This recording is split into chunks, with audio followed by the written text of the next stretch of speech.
I'm going to talk about this nephew situation really quick because it seems like people were misunderstanding what was actually happening and what I was talking about. But it all starts with this guy named Jimmy. Jimmy is a young friend of mine, and Jimmy's a young friend of mine. He's been a competitor forever, right? In just various things. The way I first met Jimmy, he's from Antelope Valley, and where I live is a desert, right? And there's not a whole lot of fighting game players. And there was a point in time where they were doing these Facebook groups and like trying to like help people like meet up for fighting games. This is in 2012, in late 2011, early 2012. And Jimmy was in this fighting game Antelope Valley thread saying that our whole valley sucks and nobody was on his level and so on and so forth. So of course, I had to hustle him up and basically had him come to my house, did a first attend with him for $100, clapped him, took his money. And I didn't tell him who I was or what I had accomplished, so he had no idea what he was getting himself into, and I clapped him. But he was particularly talented, very, very fast. He was doing things with Dante I had never seen any other person do up to this point. And so I felt like, oh, he's really, really good, and especially coming from this valley where you don't have anyone to train with, it was like really impressive. So I kind of begged him to keep on playing, but then like there was always complication. He had to borrow like his Xbox 360 from someone, and so it was just too much, and so he just kind of like quit. And then eventually I got into League of Legends. He was playing League of Legends already, and he was a really talented Riven. And so it was like, okay, so he was carrying me through normals, helping me learn the game and all of that. And then it got to a point where we were doing and ranked in gold, and he was playing Zed, and he was just destroying everyone. So then I started studying his Zed, and eventually I played Zed because of him. And then eventually I became having the most ranked Zed games in the world, and on the ranking site, I actually had the #1 Zed for a while. I always kind of like Jimmy was cool, but then he would quit. The same way with same way with Marvel, he wouldn't play. And I like kept asking him like, please play the game. And he just wouldn't. He didn't want to. He was like, I don't feel like da. And so what I discovered was he has a pattern of having incredible talent, learning a game really, really quickly, but then not being willing to do, the next steps to get to the greatest point, and kind of giving up on the games and just not having the attention to just be able to stick with it and focus. I have a history of training people within the fighting game community. I think the very first experience I kind of had with that was with my boy Ricky. He was like a DDR player and a Tekken player, and he played games and stuff, and I started going to his house, and eventually I was like, oh man, I should teach you Marvel. And he had never played a Marvel game in his life. So we had to start from the very basics, and I trained him and so on and forth. So trained him, and he eventually became as good as me. We played on the PlayStation 2. He was a pad MSP, and he was ridiculous. Okay. And it was just like playing me. And so it felt really good, and it pushed me to get so much better, because any of my weaknesses he would exploit, because he was like a doppelganger, particularly talented. And then eventually Mega Man DS. Now Mega Man DS obviously had a huge influence on me. As you guys have heard in my previous video, we used to sit and train and all those things. But I also had a humongous influence on him and helping him get to the next level. And I think that kind of culminated with us both getting top 8 at EVO 2008. I had obviously gotten top 8 the year before in 2007, but then doing it in 2008 with my best friend at the time, Mega Man DS, was like the most gratifying thing. I almost cried when he got top 8. Because it meant more for him to be top 8 than for me, because I had already done it the year before. So I was just happy because I knew how much work we had put into it, and how all the growth and all the studying and the practicing and the training and the sacrifice. And so to see him do it was like, man, this is like the validation of all the work we've done and just everything. So it meant everything to me for him to get top 8. And so I had a great enjoyment out of training him. In the same sense, then I ended up training Knives. I trained Knives in Marvel 2 first, and then in Marvel 3. But I don't feel like it was more so a training with Knives in Marvel 2. It was more just kind of just playing the game with him, and it's just playing a whole lot until he just got good, and until he eventually got better. In Marvel 3, I actually trained him. I was like, okay, I'm going to teach you how to think fighting games. And it was really important, and really, I think for me, whenever I want my friends to be successful. I always want them to be able to achieve the same things that I can achieve. And whatever I've decided to do, I typically achieve. I mean, I guess it kind of started with Knives, with us going to like Wednesday night fights one week and him like playing Noel Brown and like us just doing all the local sessions and doing the local tournaments and stuff like that, and just competing. And it started out with me beating him like 50-0. And by the time like he started coming around people, it was like 50-20, maybe 50-25. And then we started bringing him around people, and he's playing all these, different people. I'm setting up like first attempts with them, and people are like kind of not respecting him. And then eventually gets to a point where I start knowing, oh no, he's good, because I'm struggling. Ultimate comes out. I kind of quit when the game came out, and he was like still playing. And then now for the first time, he is beating me in all of our first attempts, and I hate the game. I don't like it, and I don't want to have to relearn it, because you do have to do a lot of adjusting. And it's like, yo, this is now he's on a different level. And so we set up some money matches. I remember I first had him play Noel Brown. He came to one Wednesday night fights, and he plays Noel Brown in the first of 5. It was recorded, and he beat him. And so then when bar fights came around, and I set up that match, and it was obviously the hypest match, like that was a huge deal. And then like, just more and more I'm setting up all these events for him and all these matches for him. And then it eventually culminates with him getting, I want to say, 2nd place at NCR, and then 4th place at Shadaloo Showdown. And he's just like become this great beast, right? And that to me, like, it felt just as good as me winning. And I remember at one point kind of resting on the idea that, hey man, look, I'm old. This is what I'm telling them. I'm old. I think I'm too old to win a major. I don't have what it takes, but you can. So you're going to have to win the major for us, right? In Marvel 3. Like, I believe in you. I've given you all the tools. And I know it's putting a lot of pressure on him, but I believed in him so much. And I was like, you're going to be the one to do it. And then the Ray money match happened. So then I was like, okay, I got to train for this match. I had no interest in the tournament. Didn't believe I was going to do well in the tournament because I don't care about tournaments, but I just knew I was going to beat Ray. And so I trained like I lost my mind for that match. And I got in such good shape from training for that match that I actually won that major. And it was like, oh, I guess I can win a major if I put in the work, but who wants to put in that kind of work all the time? I literally uninstalled League of Legends. I didn't write a single song during this entire month. I didn't even watch TV. I just woke up, did a whole regimen, training, watching matches, studying, watching old footage, studying, training, go back to bed for like a month straight. Went to FGTV house, hustled like crazy, pretended that I couldn't beat none of them. Anyway, a whole nother story. Ray story is a whole nother story. We'll get into that later. Anyway, so Ray went on to be one of the best fighting game players in the country in Marvel, obviously during a certain era. And then, of course, obviously one of the best Marvel vs. Capcom Infinite players in the country. Won a major in that and stuff. And so that meant a lot to me.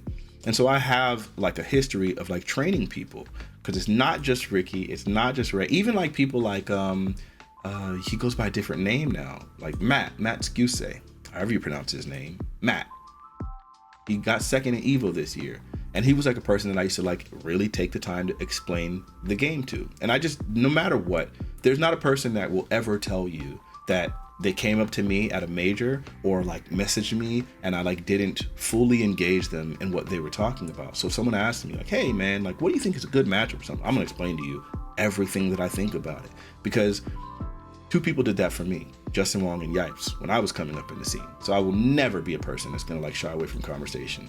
It was so bad that at majors we'd be wanting to go get food, and Knives knew I was gonna get stuck talking. Like, cause someone's gonna say, "Hey, Fanatiq, man, what's up, man?" Da, da, da, da. So how do you keep calm under money match, or how do you? And they're just gonna ask me a question, and I'm gonna start explaining. Well, like, man, da, da, da, da. And so it got to the point where Ray like started learning to just always come over and be like, "Hey, no, Fanatiq, we gotta go now." Like, so then that way it gave me an excuse to leave, because I was never gonna just shut a person down. And if you answer a question, like 9 times out of 10, they're gonna ask you another question. Okay, well, so then what do you? Right? There's gonna be some people in the comments who maybe who remember those experiences. And it wasn't like we were just trying to be douchebags or anything, but it's just, we wanted to go eat and I got stuck talking. It's just who I am. Now, I will never say that I trained Chris G, because Chris G was a monster before I had anything to do with him. But when he got on the AGE, then yeah, I think we developed like a pretty healthy relationship where I'd be coaching him, offering him advice sometimes in the middle of matches and things like that. And yeah, I think he did significantly better with that. Now, is he obviously a beast and can do it on his own? Of course. Like, I can't ever take credit for his talent. I didn't train Chris G, but I just do have, I think, a positive influence on people's growth and on their success within gaming. It's like a strength of mine. So with Jimmy, I wanted him to play this game, and I was going to do the same exact thing. Before the tournament, I remember thinking, I want to train with you, and I want to like play some games with you so that you get an understanding, like so I can get an understanding of where your weaknesses are, so I can kind of coach you through this tournament. Now, so we're gonna set it up, but then like he ends up falling asleep. So he wakes up at 12 and he's like, yo, my tournament's gonna start, whatever. So we're going in there to like look and try to figure out, like, okay, where do you do? We don't know how this thing works. Neither one of us have entered an online tournament, so we're just like, I don't know what the freak to do. Like, what are we gonna do? And so we're like trying to figure it out. And then he's like, yeah, man, I don't know, and I don't want to be late. And I think it's supposed to start at 12. And now it's like 12:11, and I don't know what's going on. And so we're looking, and I'm like, share your screen. Let me see what's going on. So he shows me, and then I see it says 6 p.m. And I'm like, oh wait, bro, your match doesn't start till 6 p.m. And he's like, yeah, but it says -8 UT. And I'm like, no, oh god, you're good. Okay. So now it's like, okay, so you do have time. So he's like, okay, so then we can play a little bit and you can like kind of help. And I was like, okay. Now I'm expecting to lose to him, but I'm still going to be able to point out holes in his game at a fundamental level. Finally, like we're going to play, and then I get the bright idea. One of the most fundamentally sound players in the entire community in the history of fighting games is my brother Inside.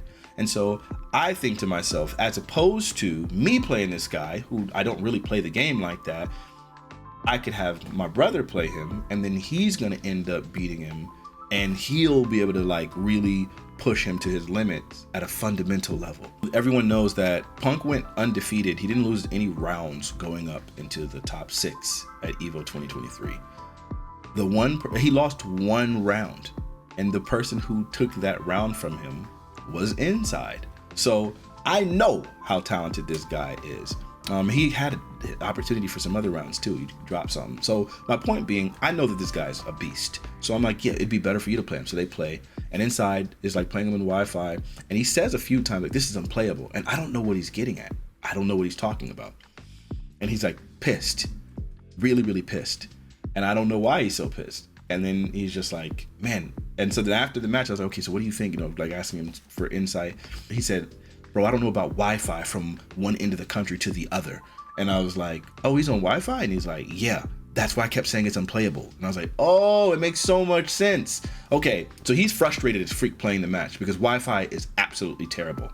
I understand that. I've always understood that. And so it's like, oh, okay. So I'm like, okay, then I got to go try to tell him not to play on Wi-Fi. I refuse to play on Wi-Fi so much to the point that I have a cord going from my old room all the way up to where I am now. I think I explained, some people know, like my room got flooded because the laundry room is directly above my room, and it got flooded. So then I had to move upstairs, but my internet is stuck downstairs, and I never called the people out to come, whatever. So I'm gonna show you a video of what my internet connection, with the lengths I went in order to ensure that I could still stream and play fighting games and stuff, and gaming in general. As you can see, we got the router going to the wall, right? And then it goes all the way up into the dang ceiling and goes in through the laundry room. I'll show you what that looks like on the other side, okay? Because, yeah, I refused to play or be on Wi-Fi. So, yeah, I had to drag the cord all the way up through the laundry room because it got flooded. So my room had to be moved up here. And as you can see, it goes all the way around here, over this thing, thanks to my boy Brendan, aka Just Some Dad, into my room. I showed you all that to demonstrate I genuinely refuse to ever be on Wi-Fi. In fact, when Street Fighter 6 came out and I first started doing training mode, I had like a bunch of friends that were asking me, hey, I want to play. And I was like, one, I don't know how to play the game yet, so I don't really feel like playing anybody. Like, why play a game if I don't know how to play it, right? And then two, I'm not playing while I'm on Wi-Fi. These are casuals with friends that live in the exact same valley as me, and I'm like, I'm not gonna play you casuals because I don't play on Wi-Fi, okay? So that's just me. Now, when Jimmy, I find out he's on Wi-Fi, I'm like, hey bro, can you not hook up LAN? And he's like, he said, I have satellite internet.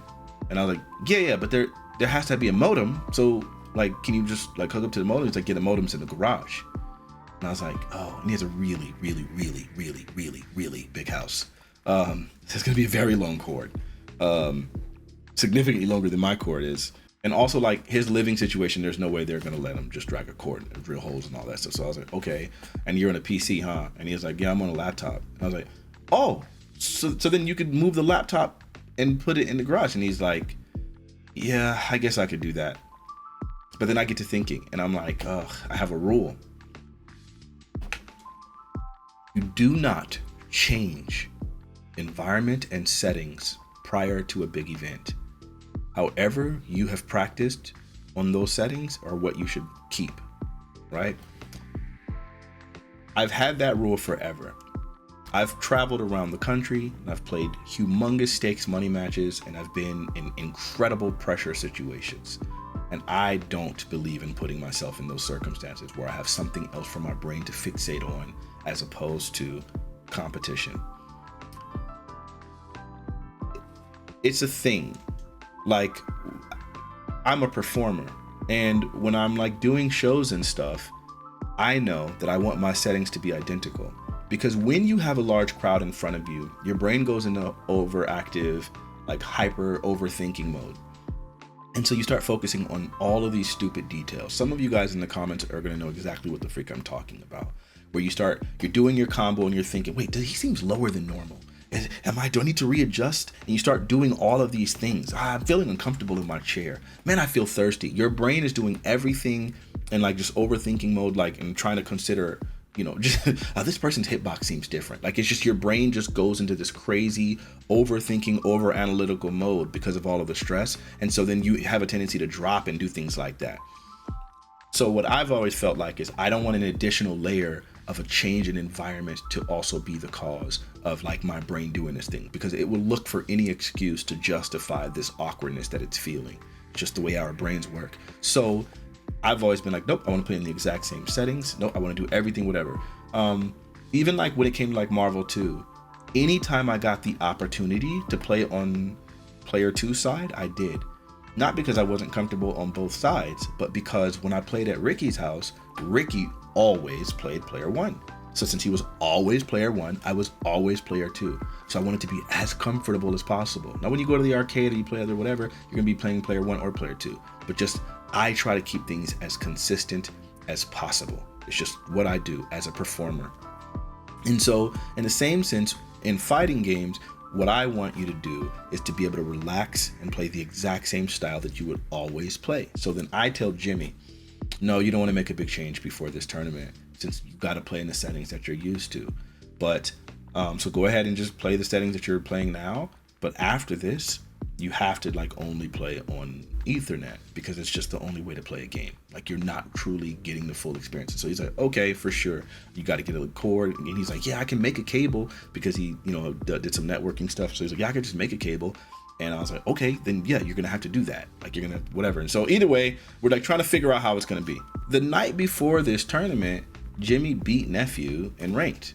He was so excited. He had a tremendous amount of respect for for Nephew.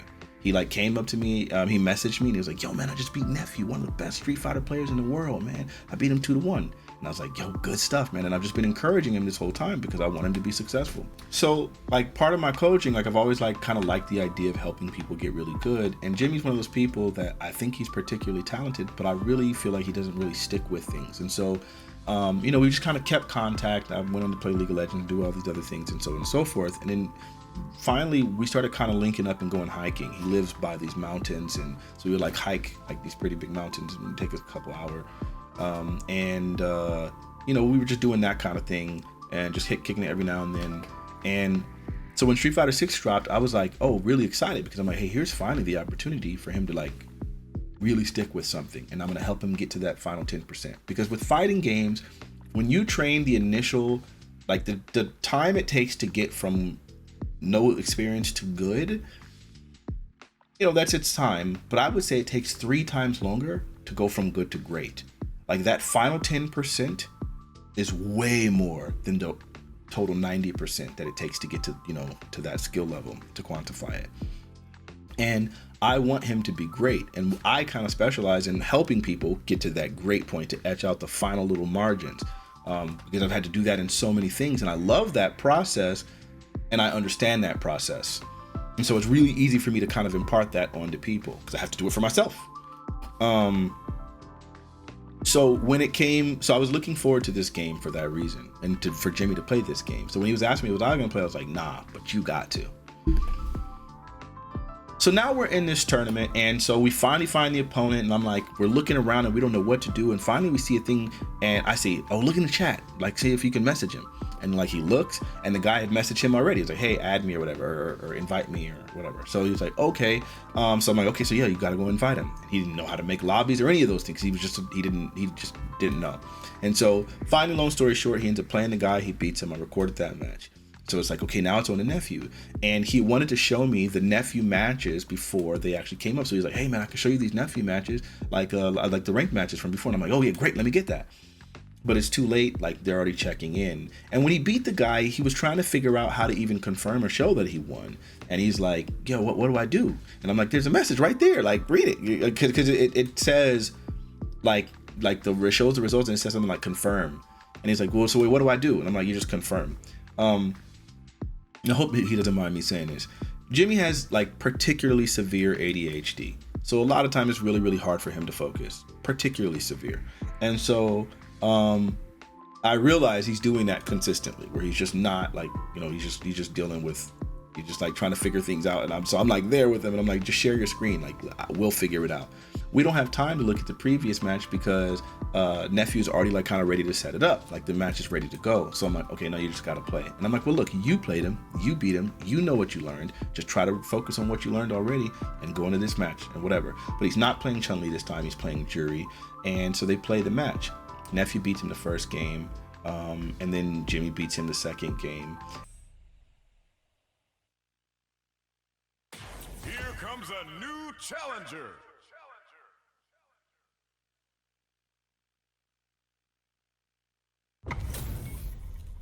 He is playing the Chun-Li, but he's not playing modern. He's playing normal. Round one. Oh, that's Jury. Fight.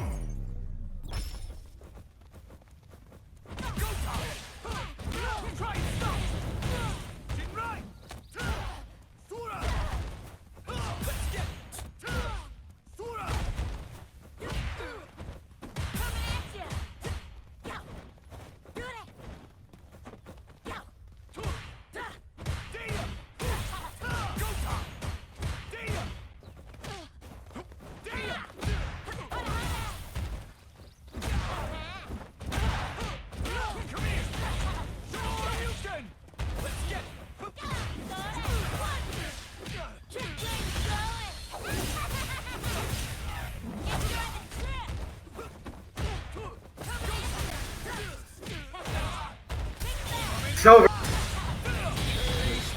Good stuff. Nice pressure. Round two. Fight.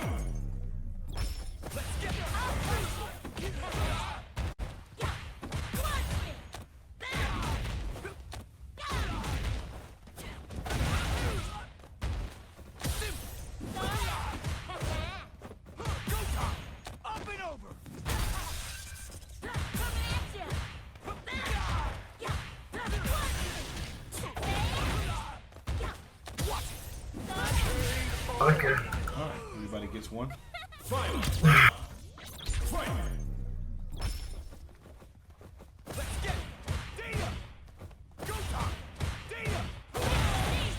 Good.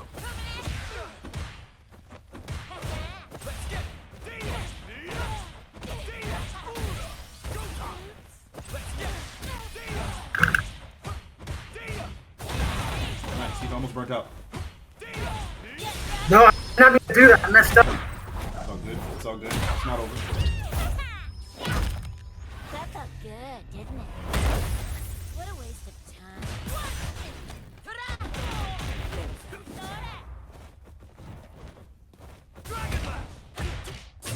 I panicked. I don't know why I did that. It's all good. So now you just learned something. When you get him low like that, low on his meter, he'll burn it. So just be careful at that point. When he's low on his OD meter.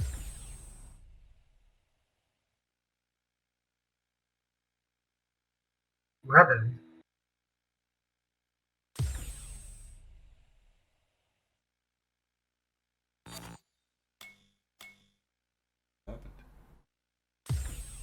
Sorry.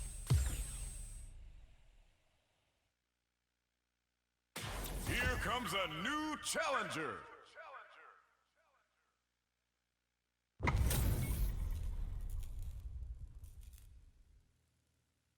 Round one. Fight.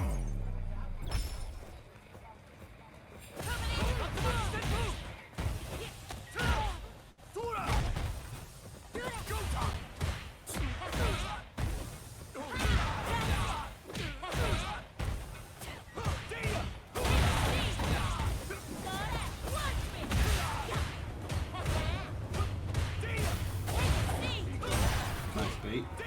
He's burnt out.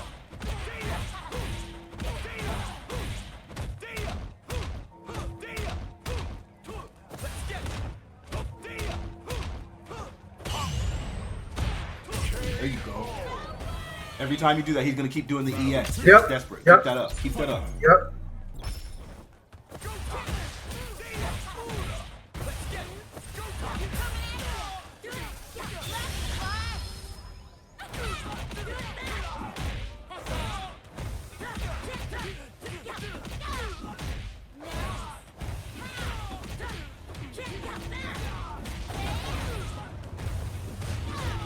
What? You don't have meter. He can't do that again. That's it. He burned it all. This is yours. How's this? Up and over. Nice. Let's get it.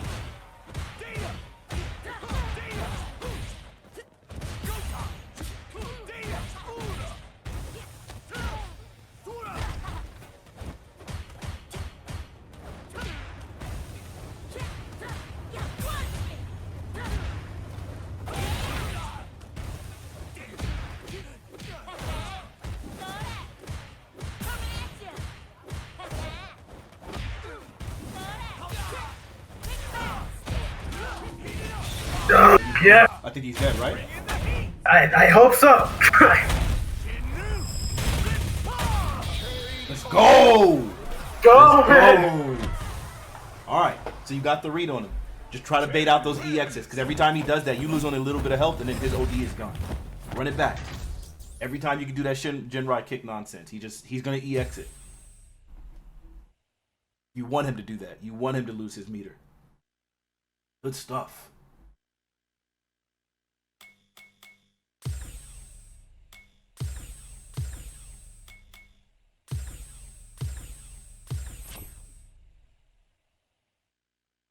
And after Nephew beats him the first game, like, he leaves the lobby, switches sides, and then goes to the first player's side. And at first I'm like, I'm pretty sure that's against the rules, because in fighting games forever, it's always been that the winner has to stay, right, on the same side or whatever. I think that's just always been the rule. So I'm like, oh, that's kind of weird. Is he trying to throw him off his game? I don't know. Doesn't matter. My boy ends up beating him the next game. After the next game, he leaves the lobby again, and this time he's just silent. So we're sitting there for 4 minutes and 40 seconds. And at this point, I tell Jimmy, and I'm like, hey, great, meditate, because he has really severe ADHD, and meditation particularly helps with ADHD. I learned that for myself. So I'm sitting there and I'm like, oh, that's the answer. Just go ahead and meditate, like, just whatever, and then I know that you're just gonna get rid of all your thoughts, whatever. And then as soon as he comes back, I'm gonna explain to him everything that we just learned so that he's ready for the match. But then now we're sitting in the dark and I'm like, what's going on? What's happening? What are we doing? What? And so Nephew hasn't said a single word. Nothing is going on. We're just wondering what the freak is happening. So the Nephew ends up going, it's finally, I'm like, well, you message Nephew. Like, we'll check in chat. Did he send you a message? It's like, no, he didn't send me anything. I'm like, you message him. Ask him, like, hey, what's up? And so he, like, tells him. And then finally, Nephew asks him, do you have an Ethernet cable?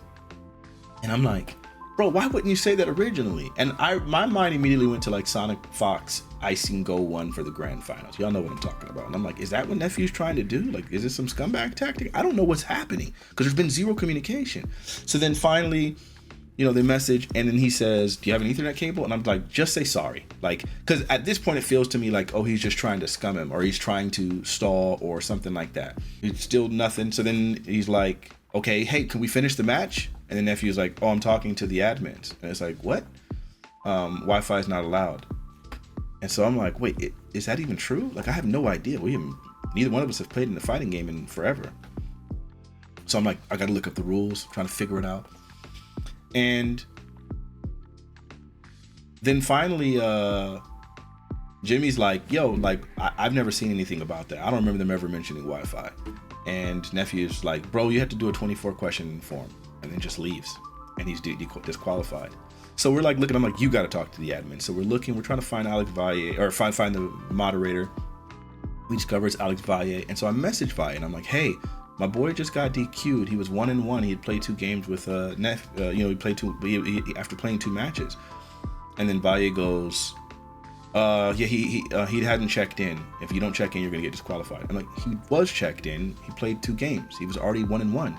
And then he goes, if you don't check in, you have to check in, or else everyone won't know that you checked in. We can't see that you checked in unless you checked in. I'm like, he did check in. They already played 2 games. They got disqualified after the 2nd game when they were tied 1-1. Then he goes, so you're saying he did check in? Yes! Like, what? And so then he goes, okay, can you show me his bracket? And I'm like, yeah, he was playing against Nephew. So then I asked Jimmy for the screenshot, because I don't even know how to get to the freaking website, because I don't know any of this. And so then he sends him the, so then he's like, oh, is he on Wi-Fi? And I was like, yeah. And he goes, oh, Wi-Fi is prohibited. And I'm like, oh, okay. Well, Nephew waited until, like, they'd already played 2 matches to say it. Like, and he was just like, yeah, it's he should have known it's against the rules. And I'm like, oh, okay, we didn't know that. Can you show me the rules? Like, now we're gonna read. I'm gonna read the rules. I don't know what the freaking rules are. So like, we're having a small back and forth, and then finally, I'm like, he genuinely didn't know that it was banned. And he goes, yeah, that's convenient. So I'm like, wait, you're implying he's lying at this point? Because to me, if you know when you're on Wi-Fi, it's going to proudly display at the very center of the screen that you're on Wi-Fi, and you know it's banned, then you know you're going to get disqualified from the tournament. So then I'm supposed to believe he knew Wi-Fi was banned, entered the tournament, knowing everyone would be able to see it, and believed he was going to get away with it while doing literally nothing to hide it? That sounds so crazy. Or does it sound more realistic that he genuinely didn't know? Y'all in the comments, tell me, do you think he truly knew and just decided, I'm just gonna not follow the rule, not do anything to hide it, and just I'm gonna run through the whole tournament on Wi-Fi and no one's gonna say a thing? Or is it likely he just didn't know? So I'm like, what? Why would you imply his line? Like, this is crazy. And he's just like, yeah. So then I asked, okay, well, is he disqualified from? I was like, Nephew could have told him from the beginning, and then maybe he would have switched to LAN or something. And so, because then I was like, if you don't have a choice, then it's like, yo, you got to just go play in the garage, right? He was like, yo, I called up my neighbor. My neighbor said I could go play at his house because he was gonna have to find an Ethernet cable. And so he's like, yeah, my neighbor said I can just play at his house for the rest of the tournament. And it's like, oh, so I asked Valle, so is he like disqualified from this match, or is he disqualified from the whole tournament? And he's like, he's disqualified from the whole tournament. I'm like, what? Okay. And here's the interesting thing. In the DMs, Valle told Nephew, hey, maybe he forgot. Maybe he forgot. So then that's when Nephew asked, do you have an Ethernet cable? And so it was like, yeah, it's not that he forgot, he just didn't know. So now he's disqualified, and I felt like, yo, I said, okay, so this is the FGC. You guys have always done these kind of things, because with every new game, there comes a new community, right? Like if you look from Street Fighter 3 to Street Fighter 4, a bunch of the Third Strike players were not Street Fighter 4 players. A bunch of them stayed on Third Strike. And so you had a brand new scene. Remember the phrase 09er? All them new niggas came into the scene, and then those people are literally what made the FGC into like the force that it is now. Like obviously the old heads had been keeping it going all this time, but that was a brand new like surge of people. And that happens for every game. Like if you look at like from Marvel 2 to Marvel 3, you still have old heads. It's hard to call them old heads because they weren't even really there during like all the important years in Marvel 2. But the people that came at the very end of Marvel 2, those same losers are still playing Marvel 2. They never wanted to play Marvel 3. They were like, no, this game sucks, we're not playing it because it's not Marvel 2.5. And then they just would not play Marvel 3. So now they're still stuck trying to squeeze water out of a freaking turnip on freaking Marvel vs. Capcom 2 because they didn't want Marvel 3. And that happens all the time, but it's okay because there was a whole new surge of people for Marvel 3. You don't remember Ray Ray in Marvel 2. You don't remember Inside in Marvel 2 or Chris G or like most of the like top players. Who the freak was a Cloud 805? You know what I mean? Like you had some people that whatever. So that always happens with every single game. So you expect there's going to be a whole batch of newcomers in Street Fighter 6 that are there. you're going to say, well, he should have probably read the rules. And I agree. I guess you should read the rules. The thing is, I wouldn't have read those rules. I'd have treated those rules exactly like TOS and just scrolled through and just hit accept and whatever, because I just know the general rules of the fighting game community. No cheating, no hacking, no nonsense, whatever. You know what I mean? Like the same rules that have applied. In fact, I would actually argue that probably the only relevant rule in the entire rule set is the no Wi-Fi rule, because everything else is just standard fighting game rules.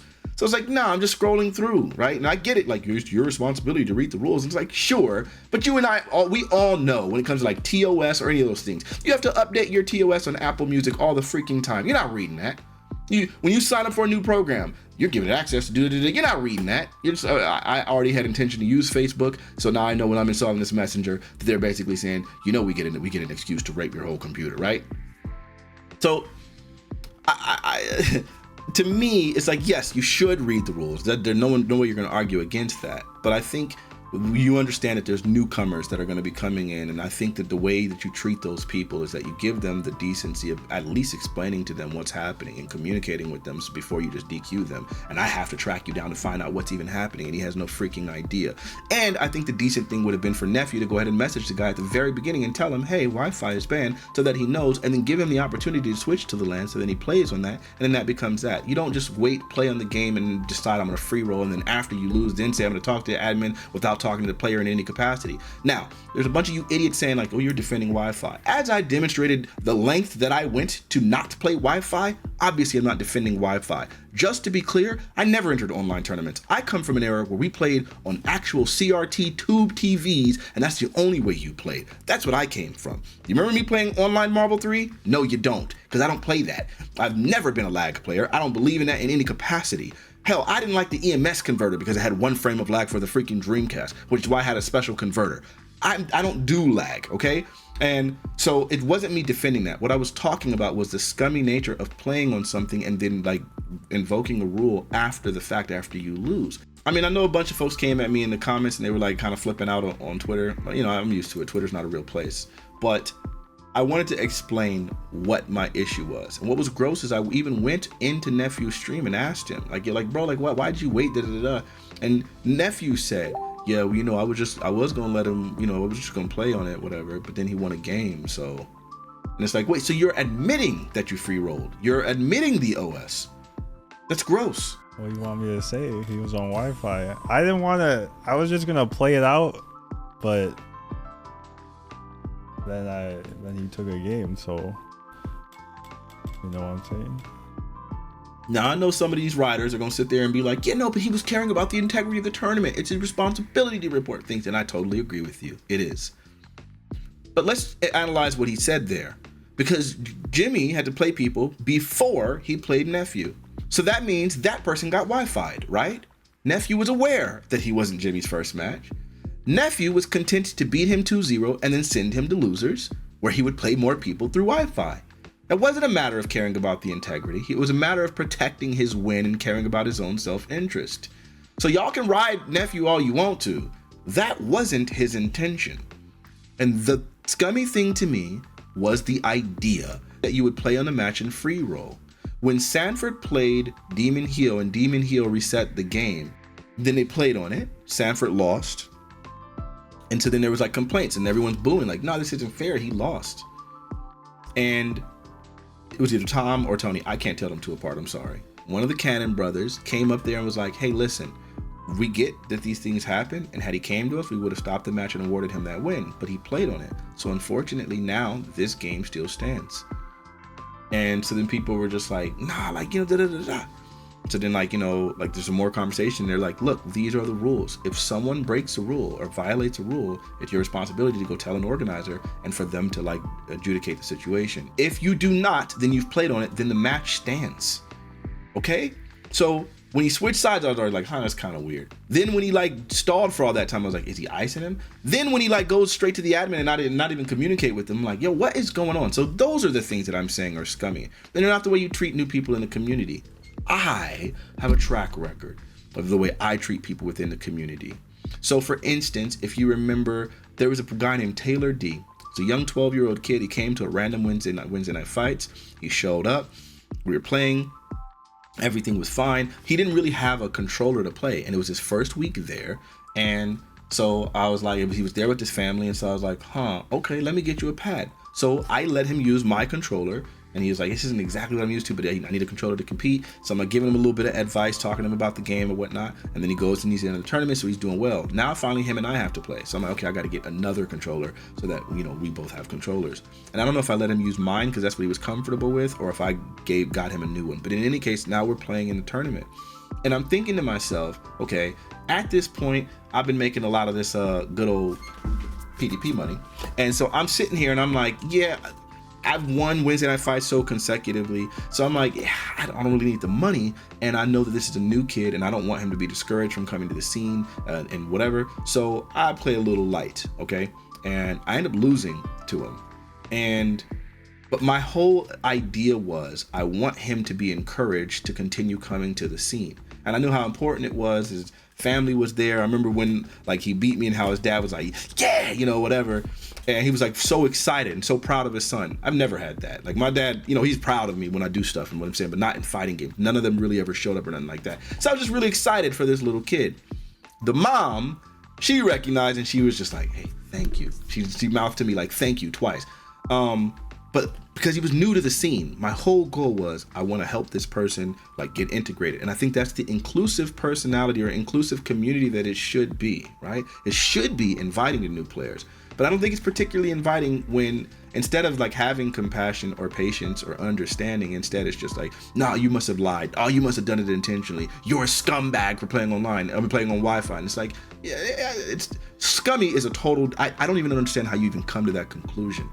I'm not intentionally trying to defraud people. I'm not trying to cheat people. I'm playing the best that I have, right? And so it's like, yeah, I don't know. What's scummy is not communicating to the person that you're playing that, hey, this thing is banned, and only thinking, hey, I'm going to use this rule once I lose. That's scummy.